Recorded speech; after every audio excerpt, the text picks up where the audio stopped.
Hi, my name is Abby Suckle. I'm an architect and president of Culture Now. I'm going to tell you a little bit about the Racquet and Tennis Club, which is housed in a McKim-Mead and White building on Park Avenue and 53rd Street. It was only logical when the board of managers of the club decided that too many tall buildings were blocking the light on its skylit courts at its 43rd Street location, making it extremely difficult to play both court tennis and squash properly. That relocation was in order.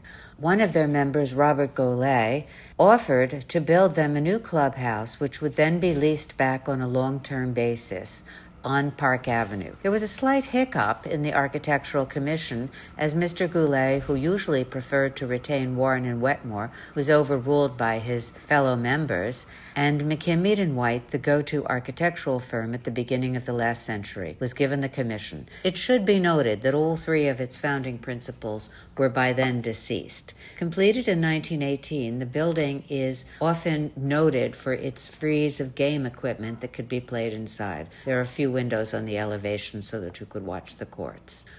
Several very interesting things actually happened there. There are three that I would like to tell you about. In 1922, one of the members, René Lamontagne, a polo player, was arrested as a major figure in a bootlegging ring after reports about a racket club bachelor party reached prohibition authorities. Reported in the New York Times, he was charged with selling 16,000 gallons of rye, 316 cases of scotch, 500 cases of gin, 9,000 gallons of wine and other spirits, and was sentenced to 4 months in prison. In January 1923, the club's 60-foot-long bar, affectionately called Old Mahogany, was removed, and supposedly orange juice became the drink of choice. In the late 1970s, there was a zoning battle. The Fisher brothers, who were developers, decided to build on a site that was behind the Racquet Club, which they wanted to call Park Avenue Plaza, even though the building was not on Park Avenue.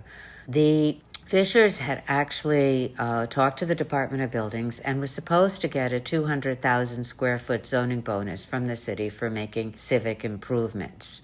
The club came up with a scheme proposing to erect a 38-story hotel above their building, which would, of course, eliminate the views, and the Fishers ended up buying the air rights for $5 million. The New York Times described it as, quote, perhaps the biggest game of real estate chicken ever played in New York.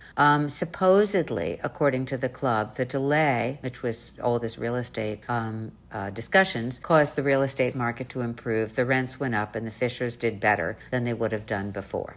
To this day, the club has never admitted women and only lets them in if they are accompanied by a male member and, of course, dressed appropriately. In 1987, court tennis player Evelyn David lived a few blocks from the club. She was preparing for the Women's World Championships in England. Every weekend, she would board a bus and travel to Tuxedo, New York, the next closest tennis courts, and evidently there are only 9 court tennis clubs in America. David requested use of the Park Avenue courts. When turned down, she offered to practice early in the morning before the members arrived. The club stood firm. One member told the New York Times, quote, it may be regrettable, but in my opinion, she is going to have to make the sacrifice for her sport and commuting to Tuxedo. I trust that she, as a sportsman, will respect the rights of privacy and free association exercised by the club. In the end, Evelyn David continued to ride the bus.